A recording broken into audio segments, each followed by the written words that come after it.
I'm Joey Barrington, and joining me today I have PJ and Drew Boy.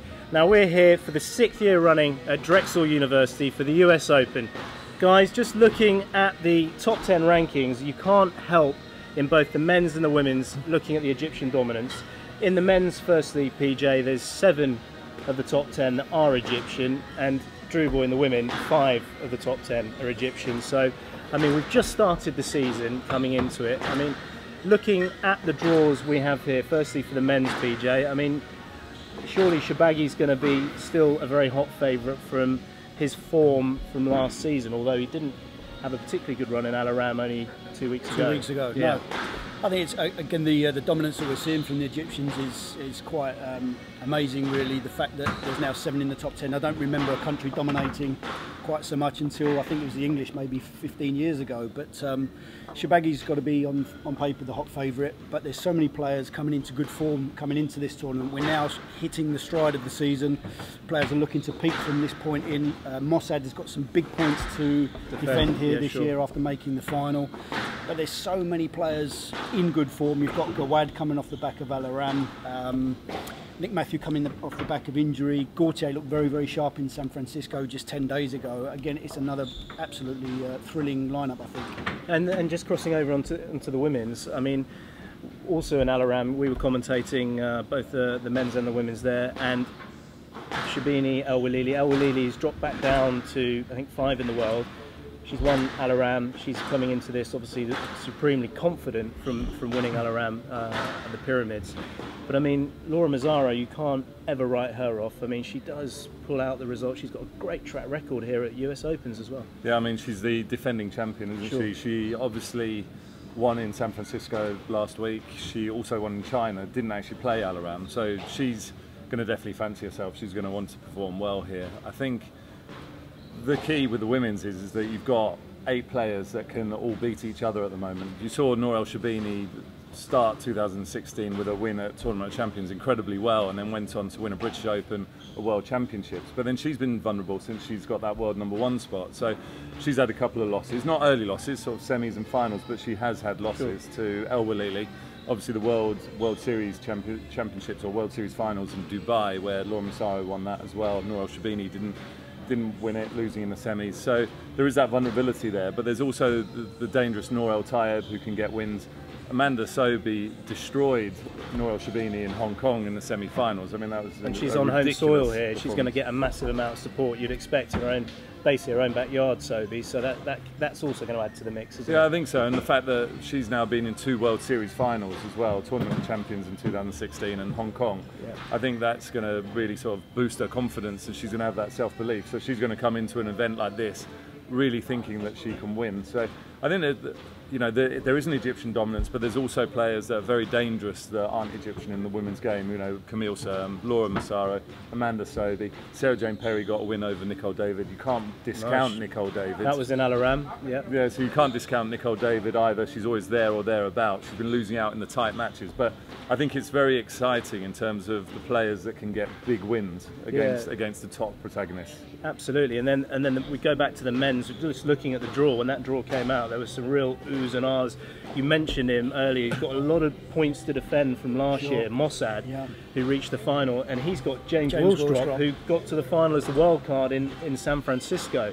So I mean, that is going to be, you know, that's going to be a big bill on SQUASHTV, big bill. I mean, obviously James Willstrop a couple of years ago was #1 in the world, but since then he's had a few injuries. I think he had a food intolerance that was causing him a lot of issues with his training. You don't seem to have that. I have no issues there, not myself. But he seems to have that under control. He did play in San Fran. He was 2-love down to Rosner, 9-8 down in the 3rd, turned that around, beat Rosner in 5.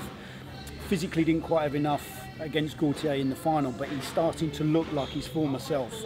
He's lean. He's still got his enthusiasm. He's still very hungry. He's very hungry because of that time out. He was frustrated that he couldn't play.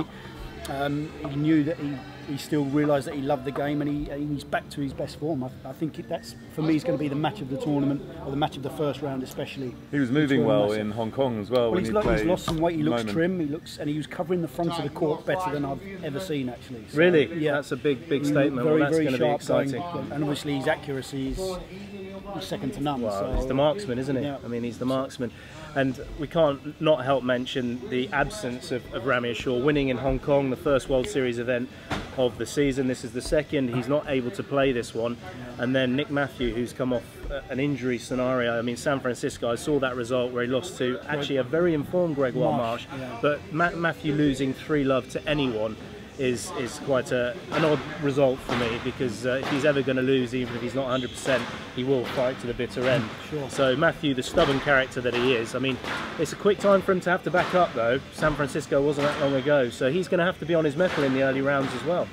I think so. I think I spoke to him after his first round. He wasn't too disappointed with the result. He knows he's on his way back. He just felt a little bit rusty from a match point perspective.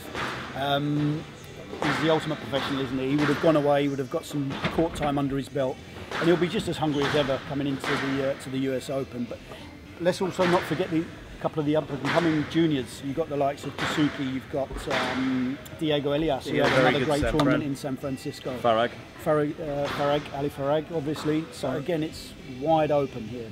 Well, it's very exciting for both the men's and the women's. We talk about the Egyptian dominance, there is plenty of that. There's a lot of up-and-coming players coming through. And I mean, just talking about it now, I'm going to put you guys on the spot, because you know you love it. Firstly, Drew Boy, for the women's, who's going to be your US Open champion for the women's? I mean, there's a handful of players that could take it. I think I'm going to go for Laura Massaro retaining her title. You are? Well, Danny Mazzara will be very happy with you, and he'll spend plenty of time with you this week. Yeah, but and good luck with that. And for the men's, PJ? Again, even with all the Egyptian dominance that we're seeing, for me, Gregory Gaultier, he looked razor sharp in San Francisco. He loves playing here in Philadelphia. I think I'm going to go for a French win this week. Brilliant. Okay, so there you have it, viewers. We've got confirmation of. You haven't asked me either. You haven't asked me. Well, who do you think is going to win both? For the women's, I think I'm going to go for El Shabini. Right. You didn't ask PJ about the women's either. I will in a minute. And then I'll ask you for the men's, just to really confuse absolutely everything, so that everyone forgets who's saying what. But I think Shabini for the women. I think she'll bounce back here. She had a major title when she won TOC on US soil. I think she's comfortable. She likes playing here. I think in the men's, I'm going to go for El Shabagi. I think it's after losing in Hong Kong World Series event, he's going to be massively hungry, and also after losing to Ali Farag in Egypt at the Pyramids was a huge blow for him, and I think he'll be chomping at the bit, literally. So I'm going to go for Shabagi. Who's going to be your prediction for the winner? I'm going to go for Laura Mazzara as well. You are? Yeah, she also looked very good in San Francisco, and I Brilliant. think she's got things figured out. Excellent. Okay, well I hope Danny has as well, her husband. But that's great. So we're going to enjoy. You don't want to hear about my men's. Sorry, I've cut you off again. Sorry. This we'll just go backwards and forwards now. We've forgotten. So who's going to win the men's? You're very excited about wanting to say. Well, so now you can say. Only because I'm actually agreeing with you for once. Really, in my life. Yeah, that's extraordinary. I think Mohamed El Shabagi is going to bounce back and win. I think, you know, he had such dominance last year. He'll be very disappointed with his early season form, and I think we can expect some big performances from him. Brilliant. And do you want to give a personal message, both of you, to Danny Mazzara? No, I don't think he needs it, Okay. Joey. Well, that's brilliant. So we're going to have a great week. I hope you all enjoy this tournament for both the men's and the women's on Squash TV. Join us again.